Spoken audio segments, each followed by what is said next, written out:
Hey there, forever happy family. Just want to, welcome to southern New Mexico again, and I will say it is windy, but I wanted to share, if you can see, we're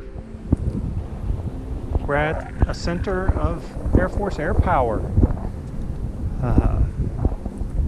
Thought I'd share with you kind of what they had, some static displays they have here of, this is a Panavia Tornado.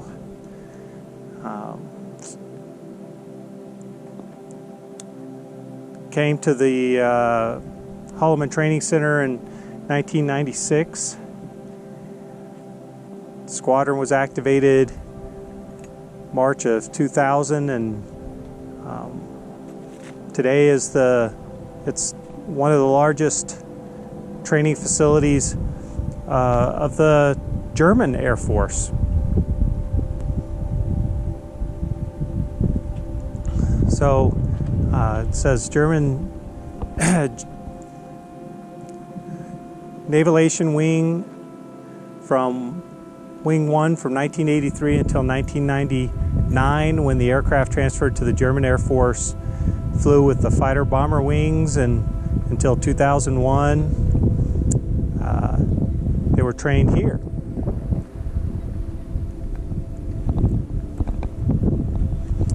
I was in naval aviation, and that's what really kind of turned me on to aircraft. Working on a flight deck, I worked with the A6 Intruder, and it was an amazing experience. Of course, we're at an Air Force base, so you're not going to see any naval aviation around here, but you can definitely see some of the history here of Air Force aviation. We'll start over here from the left. We'll take a look at what all these aircraft are. There's a little placard here, and just let you know what they are, and maybe some history behind it. So we'll start right here on this little guy.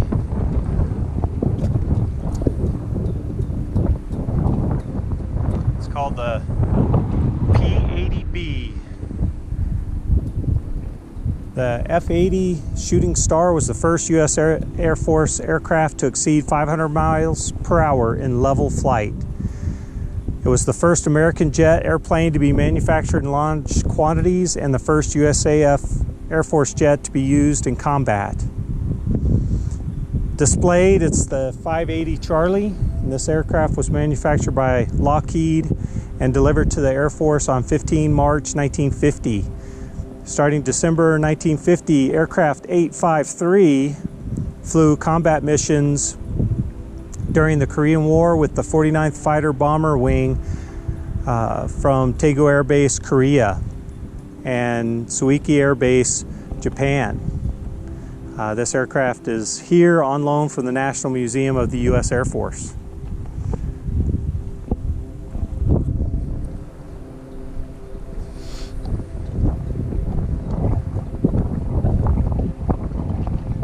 Now the F-84F, which is what is right here, serial number 519396.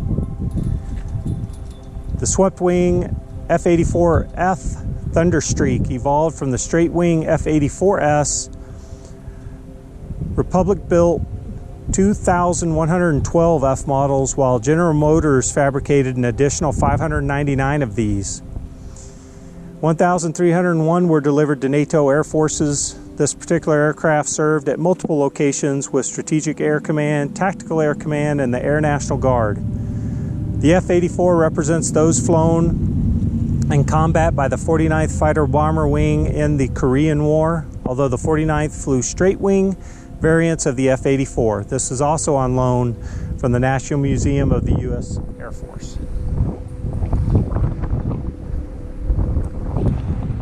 This is the F-100, side number 56-3220, developed as a follow-on to the F-86 Sabre.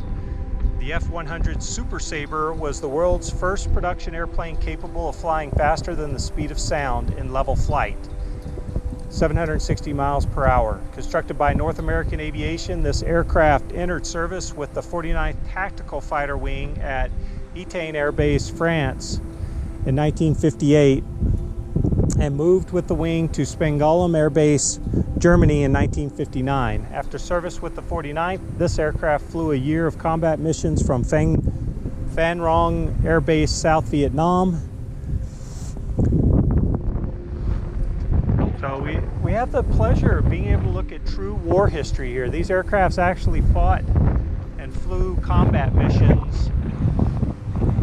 Here we have the F-104C, designed as a supersonic superiority fighter. The F-104C Starfighter was produced in two major versions.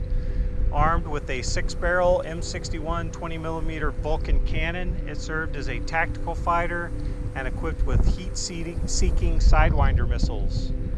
As a day-night interceptor, honoring the service of the 479th Tactical Fighter Wing, which served at Holloman Air Force Base from 1907 to 1992. This particular F-104 flew with the 479th from 1958 to 1968 at George Air Force Base, California, and did 2 tours in the Vietnam War.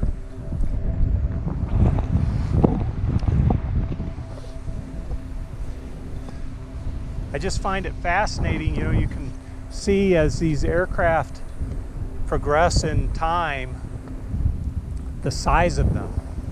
I mean, they get bigger and bigger. Now this is, in front of me, is the F-105D.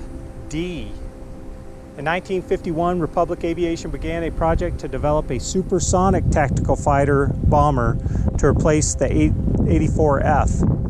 The result was the F-105 Thunder Chief, affectionately nicknamed the Thud, delivered to the Air Force on 27 April 1962 by Republic. This F-105 served with the 49th Tactical Fighter Wing from 8 July 1962 to December 1966 at Spangdahlem Air Base, Germany. This aircraft displayed as 61-041 to recognize the 49th Tactical Fighter Wing commander's aircraft, nicknamed Cordell Eden.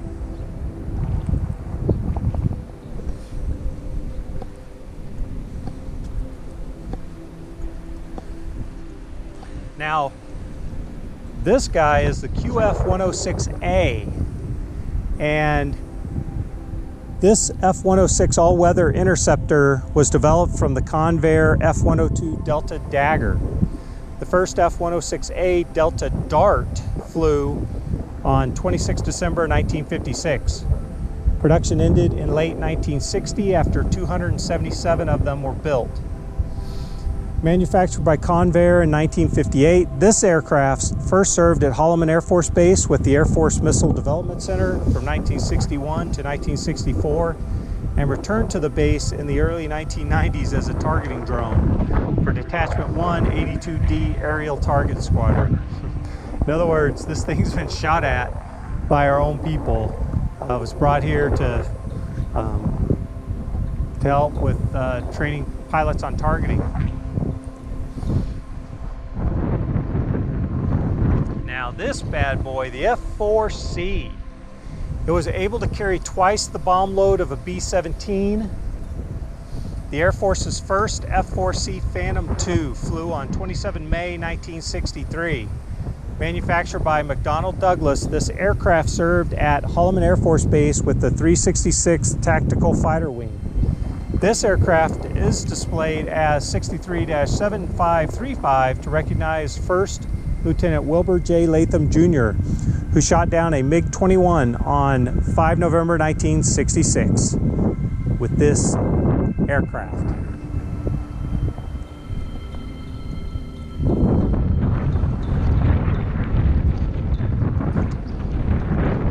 Here we have the AT-38B. The U.S. Air Force originally ordered the T-38 Alpha Talon in the 1950s as an advanced supersonic flight trainer The Talon's maneuverability also made it useful as a trainer, fighter lead-in, and as the first in a series of aggressor aircraft in 1973. This T-38 was the first to land at Holloman Air Force Base as the 49th Tactical Fighter Wing trained every new Air Force pilot under the lead-in fighter trainer program. This aircraft continued to serve at Holloman when the 479th Tactical Training Wing took on the pilot training program and remained in service until 1991. All right, now you can see here next to me the F-117. I remember when I was in the Navy, these things came out. They were being used in Desert Storm, Desert Shield, and they came to my base and they parked it into a hangar and surrounded it with curtains. And it's just so bizarre shape. It's not like any airplane that had ever been built before, you know, with the angles to try to avoid the radar. It was an interesting aircraft, and I kept telling people that I was taking on the base where they could see it that this was really a UFO and not an aircraft. But it's a F-117A Nighthawk. Aircraft 790782, depicted as 850816, was the world's first stealth aircraft to employ ordnance in combat in both operations Just Cause and Desert Storm. On both occasions, the aircraft was piloted by Major Gregory Feast. It also saw in combat in Operations Allied Force and Iraqi Freedom. The F-117A served under the flag of the 49th Fighter Wing from 1992 through its retirement in 2008. And then we have my personal favorite, the F-15A. As an Oregon Air National Guardsman with the 142nd, this was it. The F-15 Eagle. It's a twin-engine, high-performance, all-weather air superiority fighter manufactured by McDonnell Douglas in 1977. This particular aircraft flew with various units in Tactical Air Command and United States Air Forces Europe until being dropped from the inventory in June 1993. The 49th Tactical Fighter Wing flew the F-15A from 1977 to 1992, including some of the first air superiority missions over the southern Iraqi no-fly zone during Operation Southern Watch. Now, I got to serve with a commander at the 142nd Fighter Wing that flew the F-15, and he shot down 2 MiGs in one shot. They were Libyan aircraft over the Mediterranean. And I believe he was the last person at that time to actually have combat kills or air-to-air dogfight kills. And one thing to note is the F-15 has been in hundreds of intercepts, and we have never had one shot down. And now the new, I guess it's kind of the new, we'll go over by the other static here in a second, but here we have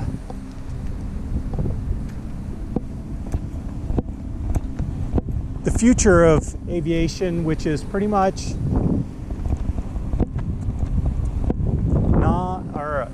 unmanned aerial vehicles.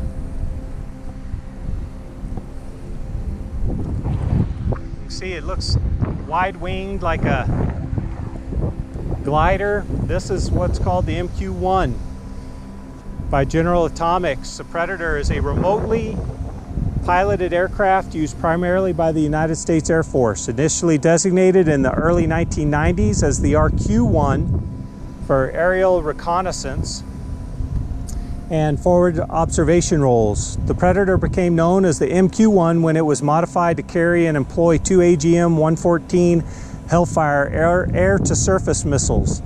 Since then, the MQ-1 has seen combat in Bosnia, Serbia, Afghanistan, Iraq, Africa, and other locations throughout the globe. The 6th Reconnaissance Squadron was activated on 23 October 2009 at Holloman Air Force Base, New Mexico, to serve as the MQ-1 formal training unit. Predator pilots and enlisted sensor operators received initial qualification training to fly and operate the MQ-1. In the 7 years since its activation, the 6th trained 752 pilots and 544 sensor operators. They have since moved from the MQ-1 to what's called the MQ-9, and that was the predecessor for the MQ-1. It's currently the aircraft that's being used today in as far as strike, aerial drone missions. So a beautiful little courtyard here that they have.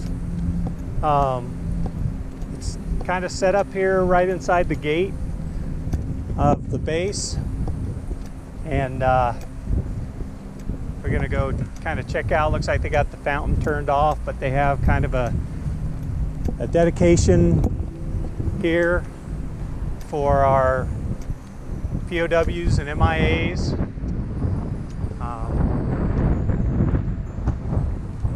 It says, just like our American flag proudly waving in the wind, our candlelight keeps burning for our people to come home again. God help the ones who made it home, like all the wars before, to be strong foundation for the land we all adore. We see the flicker of the flame growing stronger every day, for one by one our voice is heard and the light will show the way. Step by step, just like a child with the future oh so bright, we've always had our honor, let's not lose the candlelight. Well, we're going to finish up with they have a very small static of the newest aircraft, I believe, in our arsenal.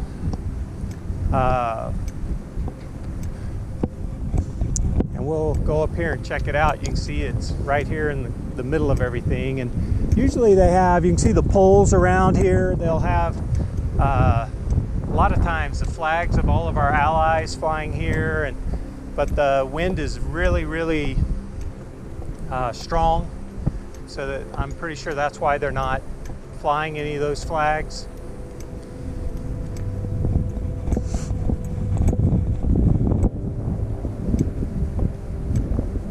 Yeah, this is the F-22A Raptor, so not quite the newest, as the F-35 is the newest. In 1981, the U.S. Air Force needed a new air superiority fighter that could take advantage of new technologies in fighter design, including composite materials, lightweight alloys, advanced flight control systems, higher power propulsion systems, and stealth technology.